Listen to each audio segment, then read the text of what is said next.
दिनैनि बे फुंबिलि समाव जोंनि बे बंसिगाव इउथ अफिसनि मानगोनां देबराज ब्रह्म बिथाङा थांनाय मोनानि 11टायाव रुंसारि जानानै थांबाय। बिनि थाखाय जोङो बिथाङा बे बंसिगाव इउथ अफिसखौ 11-12 बोसोर इनचार्ज हिसाबै सलायबोदों। दा बिथांनि बिहोमाया बिपिएफ पार्टी हिसाबै खालि वार्कार हिसाबै थायाखै, बिथांखौ सासे हिरो हिसाबै जोङो सन्मान होनाय जादों पार्टीनिफ्राय। लोगोसे जोंहा नियम दङ जे पार्टीनि सासे वार्कार थैयोब्ला अफिसाव थाखानाय फ्लेगखौ जोङो माने गेजेर नांजासे बोख्लायनानै दोननाय जायो।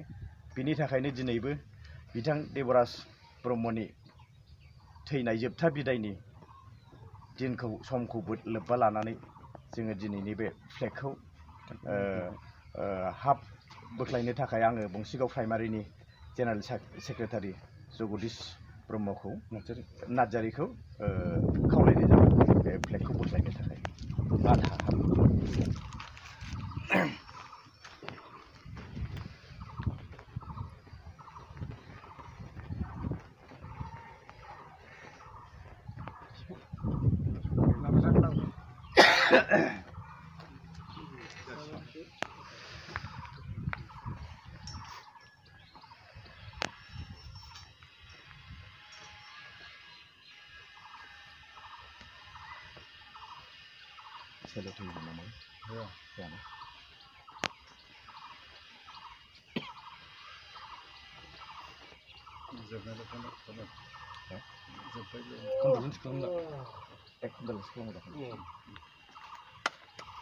आलो गोजोनै जायगा मोनहैयो, बिनि थाखायनो जोङो 1 मिनिट कन्डलेन्स खालामनो थाखाय बयखौबो गुरै खावलायनाय जाबाय। दे जागायबाय।